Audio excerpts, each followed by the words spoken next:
प्रियांका वर्गे। आज आपण आपल्या व्हिडिओमध्ये बघणार आहोत सिस्टायटिस। सिस्टायटिस म्हणजे काय की लघवी जिथे स्टोअर होते म्हणजे युरिनरी ब्लॅडर ह्या अवयवाचं जेव्हा इन्फेक्शन होतं तिथे सूज असते, लालसरपणा असतो, त्यावेळी आपल्याला ही कंडिशन बघायला मिळते। आता याचं जे महत्त्वाचं जे काही कारण आहे ते म्हणजे यूटीआय म्हणजे युरिनरी ट्रॅक्ट इन्फेक्शन। हे युरिनरी ट्रॅक्ट इन्फेक्शन आपण आपल्या आधीच्या व्हिडिओमध्ये बघितलेलं आहे की त्याची कोणती कारणं असतात आणि ते का बसतं। आता हे युरिनरी ट्रॅक्ट इन्फेक्शन हे वारंवार बसल्यानंतर सिस्टायटिस ही कंडिशन आपल्याला बघायला मिळते म्हणजे डायग्नोस होते। तर याच्यामध्ये नक्की काय होतं की बऱ्याचदा याच्यामध्ये बॅक्टेरिया हा मूत्रमार्गामधून जिथे लघवी स्टोअर होते म्हणजे युरिनरी ब्लॅडर इथे जातो आणि तिथं तो डेव्हलप होतो म्हणजे त्याचं प्रोडक्शन होतं आणि त्यामुळं हे इन्फेक्शन हे बराच कालावधी बरं होण्यासाठी घेतं। तर आता आपण बघूया याची कोणती कोणती लक्षणं आहेत। तर या लक्षणांनुसार होमिओपॅथिक औषधही बदलत जातात। आपण आपल्या व्हिडिओमध्ये होमिओपॅथिक औषधं म्हणजे सिस्टायटिस हा जो ही जी काही डिसीज कंडिशन आहे, डायग्नोसिस आहे, याच्यावर आपण आपल्या व्हिडिओच्या शेवटी होमिओपॅथिक औषधं सुद्धा सांगणार आहोत। तर आता आपण बघूया कोणती कोणती लक्षणं सिस्टायटिस मध्ये आपल्याला बघायला मिळतात। तर पहिल्यांदा आपल्याला बघायला मिळते की तिथे सूज असते, बरोबर, सूज आहे, परंतु हे म्हणतो बऱ्याचदा ओटी पोट दुखणं ही जी लक्षण आहे हे स्त्रियांमध्ये जास्त बघायला मिळतं। म्हणजे इन जनरल सिस्टायटिस जे हे कंडिशन आहे ही स्त्रियांमध्ये कंपॅरेटिव्ह टू पुरुष यांच्यामध्ये जास्त बघायला मिळते, पुरुषांमध्ये सुद्धा बघायला मिळते, परंतु जेव्हा प्रोस्टेट ग्लँडचं जेव्हा इन्फेक्शन होतं, प्रोस्टॅटिक हायपरट्रॉफी होते, बिनाइन प्रोस्टॅटिक हायपरट्रॉफी म्हणूया आपण, त्यावेळी ही कंडिशन पुरुषांमध्ये बघायला मिळते। पण 10 आउट ऑफ 8 ही कंडिशन आपल्याला ही स्त्रियांमध्येच बघायला मिळते। तर स्त्रियांमध्ये ही आणखी कोणती कोणती आपल्याला लक्षणं दिसून येतात तर त्याच्यामध्ये आहे की लघवी करत असताना ह्या वेदना होतात। नंतर आता आपण बघूया की कोणत्या लक्षणांवरून सिस्टायटिस हे इन्फेक्शन त्या व्यक्तीला बसले हे आपल्याला लक्षात येईल। तर अशी कोणती कोणती लक्षणं आहेत तर पहिल्यांदा पेशंट किंवा रुग्ण हा सांगत असतो की लघवीला जाऊन आल्यानंतर पूर्ण लघवी झाल्याची भावना त्यावेळी असते, परंतु थोड्या वेळानंतर पुन्हा लघवीला आलेल्याची भावना ही पेशंटमध्ये बघायला मिळते। अर्ज टू युरिनेट ही वारंवार भावना पेशंटमध्ये बघायला मिळते। पेशंटच्या लघवीमधून हे थोडं थोडं क्वांटिटीमध्ये रक्त जात असतं, त्याला हिमॅच्युरिया ही कंडिशन म्हणतात। हा जे वेदना किंवा पेन्स ज्या आहेत ह्या स्त्रियांमध्ये शारीरिक संबंधांच्या दरम्यानच्या कालावधीमध्ये सुद्धा वेदना ह्या तीव्र असतात। वारंवार हे इन्फेक्शन जर बसत असेल, जसं आपण म्हणलं की यूटीआय म्हणजे युरिनरी ट्रॅक्ट इन्फेक्शन, याच्या बरोबर जर पेशंटला सिस्टायटिस बसला असेल किंवा इन्फेक्शन झाला असेल तर ह्या पेशंट्समध्ये ताप हा थोडासा थंडी वाजून येऊ शकतो, परंतु तो जर युरिनरी इन्फेक्शन बरोबर असेल तर पेशंटला ओटीपोटामध्ये पुरुषांमध्ये किंवा स्त्रियांमध्ये हे बघायला मिळतं की ओटीपोट किंवा जे लोअर ॲब्डॉमिन आहे इथे ह्या वेदना ह्या तीव्र असतात किंवा एक कंटिन्यू डिस्कम्फर्ट असतो। पेशंटला वेदना जरी नसेल तरी ती जी स्नायूंवर प्रेशर आल्यामुळं त्या ऑर्गन टाइटनेस जाणवतो आणि त्यामुळं कंटिन्यू दिवसभराच्या रुटीनमध्ये सुद्धा यांना प्रेशर किंवा डिस्कम्फर्ट हे जाणवतं। आता ही जी काही सिस्टायटिस ही जी काही डिसीज कंडिशन म्हणूया आपण, ही स्त्रियांमध्ये जास्त बघायला मिळते ॲज कम्पेअर टू पुरुषांमध्ये, कारण पुरुषांमध्ये हे जे इन्फेक्शन आहे हे आपण मगाशी बघितलं की ते प्रोस्टेट ग्लँड जेव्हा प्रोस्टेट ग्लँडचं इन्फेक्शन बसतं त्यावेळी ही लक्षणं असतात, परंतु जी लक्षणं आहेत याचं साधर्म्य म्हणजे जे सिम्पटम्स आहेत हे दोन्ही कंडिशनमध्ये पुरुष आणि स्त्रियांमध्ये हे सारखंच आहे। आता आपण बघूया की त्याचे काही टाइप्स आहेत का। टाइप्स त्याच्या ॲक्यूट आणि क्रॉनिक। ॲक्यूट म्हणजे काय की अचानक जे इन्फेक्शन बसतं, अचानक डायग्नोस्ड होतं हे इन्फेक्शन म्हणजे ॲक्यूट इन्फेक्शन, आणि क्रॉनिक इन्फेक्शन म्हणजे वारंवार इन्फेक्शन पेशंटला बसत असतं आणि ते बराच कालावधी घेतं बरा होण्यासाठी। तर याच्यावरून त्याचे काही टाइप्स आहेत। टाइप्स आणि कारण हे आपण दोन्ही आता बघणार आहोत। तर त्याच्यामध्ये पहिलं हे कारण आहे आणि टाइप आहे की बॅक्टेरियल इन्फेक्शन। बॅक्टेरियल इन्फेक्शन म्हणजे काय की आपल्या बॉडीमध्ये नॉर्मली पण बॉडीमध्ये आपल्या बॅक्टेरिया असतात की जे आपले हा पहिला आपण जो टाइप बघणार आहोत हा म्हणजे बॅक्टेरियल सिस्टायटिस। बॅक्टेरिया हा तुमच्या मूत्रमार्गामधून ब्लॅडरकडे म्हणजे मूत्राशयाच्या पिशवीमध्ये हा एंटर होतो आणि तो तिथं वाढतो। त्यामुळे जे बसणारे इन्फेक्शन आहे ते म्हणजे बॅक्टेरियल सिस्टायटिस. बॅक्टेरिया हा पहिला आपण बघितलेला आहे आधीच्या व्हिडिओमध्ये की कॉमनली युरिनरी ट्रॅक्ट इन्फेक्शन बसायचं कारण आहे ई कोलाय बॅक्टेरिया, आणि तो कुठे असतो, हा मोठ्या आतड्यामध्ये असतो. तर याचं इन्फेक्शन हे मूत्राशयामध्ये जाऊन ते तिथे ग्रोथ होतात, मल्टिप्लिकेशन होतं त्यांचं, आणि तिथे हे इन्फेक्शन बसतं, म्हणून बॅक्टेरियल सिस्टायटिस. दुसरा आहे हा ड्रग इंड्यूस सिस्टायटिस. म्हणजे काय की कोणत्याही तुम्ही जी मॉडर्न मेडिसिनची जी काही औषधं घेत आहात तर त्या औषधांचे काही इफेक्ट्स असतात, तसे साईड इफेक्टही असतात. म्हणजे कोणते, तर किमोथेरपी. आपण बघूया एक एक्झाम्पल की किमोथेरपी एका पेशंटला चालू आहे. अशा केसेसमध्ये काय होतं की जी औषधं जो पेशंटला चालू असतात किमोथेरपीमध्ये, तर त्या औषधांचे काही जे शरीराला अपायकारक जी काही घटक आहेत हे लघवी वाटे बाहेर फेकले जातात. आणि ही या प्रोसेसमध्ये मूत्राशय जे आहे जिथे लघवी स्टोअर होते तिथे सूज येते, लालसरपणा येतो, कारण ते तिथले जो घटक आहेत ऍसिडिक घटक, तर ते तिथे इरिटेट करतात, त्यामुळे सूज येते. आणि वारंवार अशी प्रक्रिया जर झाली तर याच्यामध्ये सिस्टायटिस हे इन्फेक्शन बसतं. नंतरचं पुढचं हे आहे की फॉरेन बॉडी सिस्टायटिस. तुमच्या मूत्राशयाच्या मार्गामध्ये बाहेरून कोणता घटक जर इन्फेक्ट करत असेल, तर फॉर एक्झाम्पल कॅथेटर.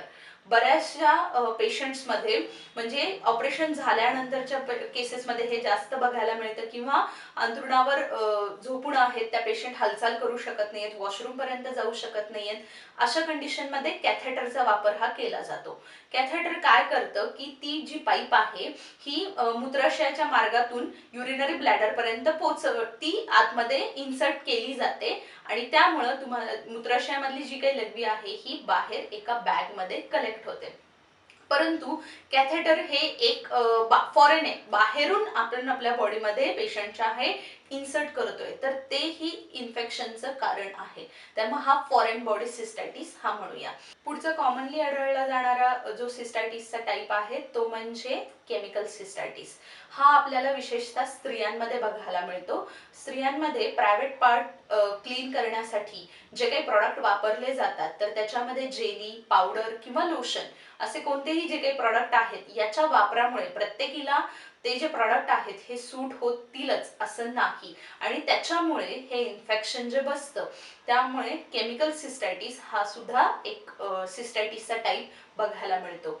आता अजून कोणत्या अशा डिसीज कंडिशन आहेत की त्याच्यामध्ये सिस्टायटिस हे इन्फेक्शन दुर्लक्षित केलं जातं, किंवा डायग्नोज करण्यासाठी हा वेळ कालावधी हा जास्त लागतो. तर त्याच्यामधलं फर्स्ट आहे की डायबेटिक पेशंटमध्ये.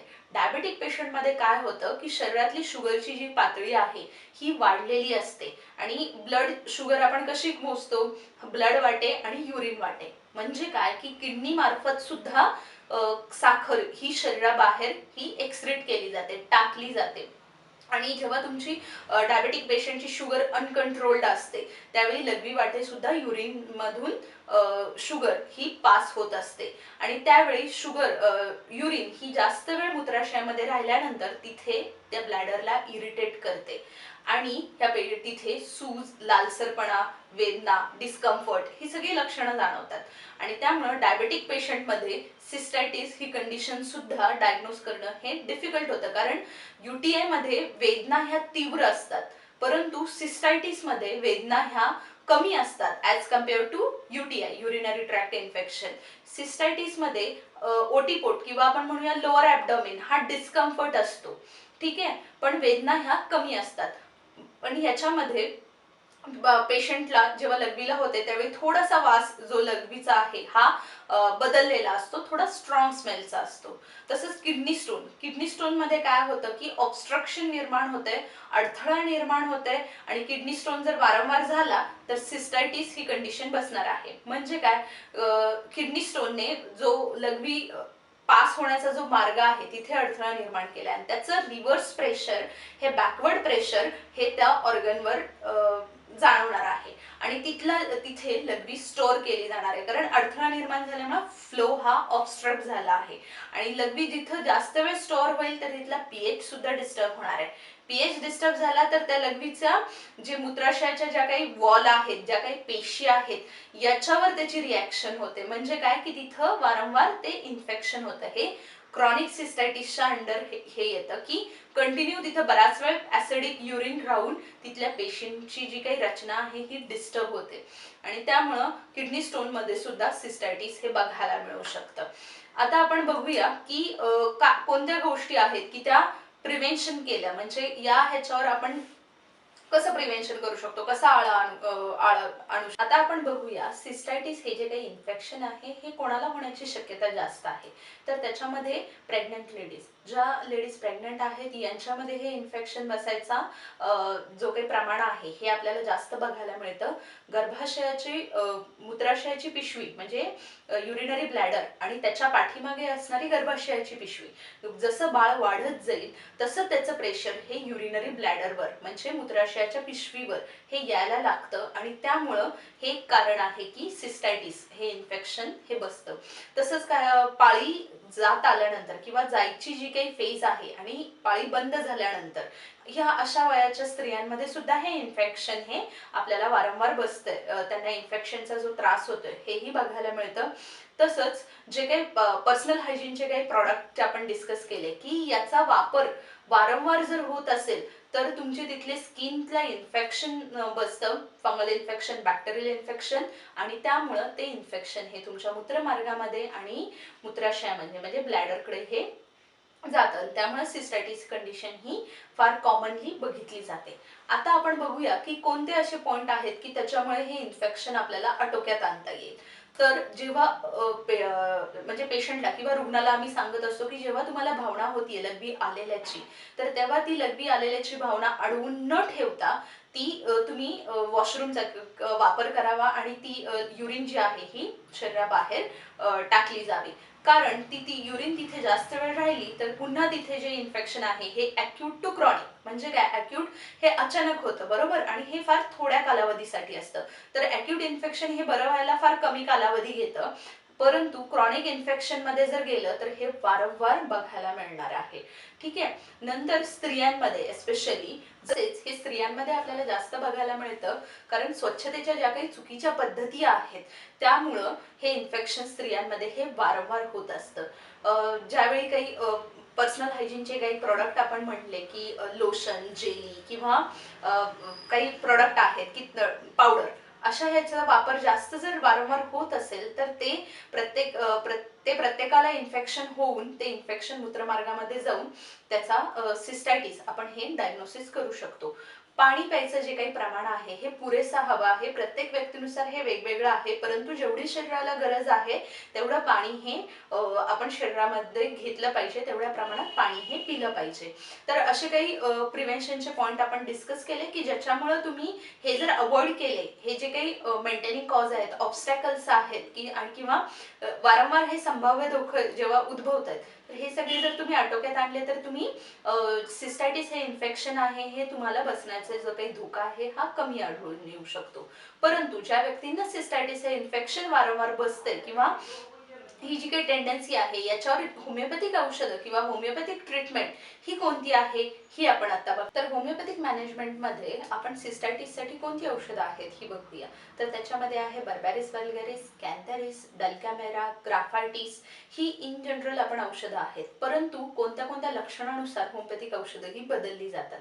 जसं की जर पेशंटला स्टूलचं इन्फेक्शन बसलं म्हणजे स्टमक इन्फेक्शन आहे आणि त्याच्याबरोबर सिस्टायटिस आहे तर अशा कंडिशन्समध्ये मर्ककॉर हे औषध खूप चांगल्या प्रकारे ऍक्ट होत आहे. स्त्रियांमध्ये पाळी आहे आणि पाळीच्या तक्रारींबरोबर जर इन्फेक्शन सिस्टायटिसचं बसत असेल तर कॅन्थॅरिस आणि सारसापरेला ही औषधं चांगल्या प्रकारे काम करतात. तसंच पेशंट एक कंटिन्यू सांगत असतं की ओटी पोटामध्ये ओढल्यासारखं होतं. ही जी कन्स्ट्रक्शन ओढल्यासारखी जी काही भावना आहे याच्यासाठी काली आयोड, लायकोपोडियम, मेझेरियम ही औषधं चांगल्या प्रकारे काम करतात. आता पेशंट म्हणत असतो किंवा स्त्रिया किंवा पुरुष हे दोघांमध्ये पुढची कंडिशन बघायला मिळते म्हणजे डायसुरिया म्हणजे पेनफुल युरिनेशन, लघवी करत असताना वेदना ह्या होत असतात. तर त्याच्यामध्ये argentum नायट्रिकम, ॲक्कोनाइट, nux vomica, phosphorus thuja, sepia, sulphur ही अशी बरीचशी औषधं ही लागू आहेत. पुढची कंडिशन कोणती आहे तर इनव्हॉलंटरी युरिनेशन, म्हणजे अनियंत्रित लघवी कंट्रोल करायची जी काही भावना आहे त्याच्यावरचं नियंत्रण थोडं कमी होतं. मग अशा कंडिशनमध्ये कोणती होमिओपॅथिक औषधं लागू आहेत तर अर्जेंटम नायट्रिकम, सोरिनम, रस्टॉप, स्ट्रॅफिसायक्रिया ही औषधं ह्या कंडिशनवर खूप चांगल्या प्रकारे लागू आहेत. परंतु काही स्त्रिया एस्पेशली हे अशा पेशंट आहेत की ज्या आम्हाला सांगतात की शिंकलं तरी लघवीला थोड्या प्रमाणामध्ये ही झालेली असते, ती कंट्रोल करता येत नाही. तर अशा कंडिशनमध्ये कालिकार, कॉस्टिकम ही औषधं ही चांगल्या, परायट्रम अल्बम ही औषध हे चांगल्या प्रकारे रोल आहे यांचा. त्यामुळे ही औषधं जर त्या स्त्रियांना दिली प्रॉपर तर त्यांची रिकव्हरी ही चांगल्या प्रकारे ही होणार आहे. होमिओपॅथी बाबत अधिक माहितीसाठी व तुमच्या शंकांचं निरसन होण्यासाठी हा व्हिडिओ जे यूट्यूब चॅनल जे आहे हे सबस्क्राईब करा